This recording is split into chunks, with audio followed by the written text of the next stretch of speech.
If we move to the HER2 setting, which is also very commonly considered with the neoadjuvant therapy, how would you consider selection of the adjuvant treatment in patients who've achieved PCR, assuming that this patient had received neoadjuvant DO blockade, which is, I believe, now a pretty common approach for HER2 early breast cancer. So how would you consider the choices for adjuvant therapy?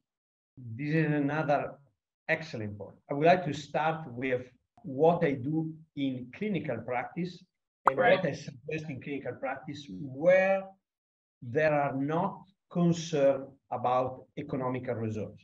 Because one of the point is economical results. So without this type of concern, I would suggest to provide a treatment that have demonstrated long-term benefit in randomized clinical trial.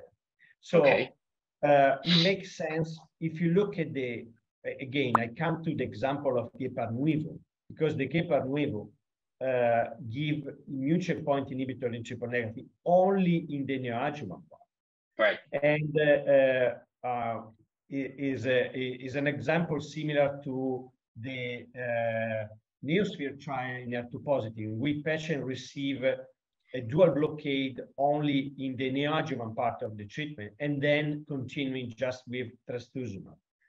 So in both trials, you have a suggestion that patients who achieve a PCR do quite well.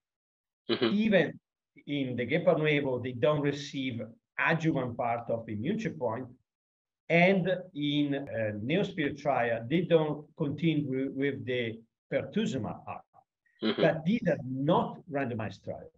And so it's impossible to tell, like in the Neosphere, if you continue with dual blockade, you can even further improve the outcome of this patient. I just would like to remind that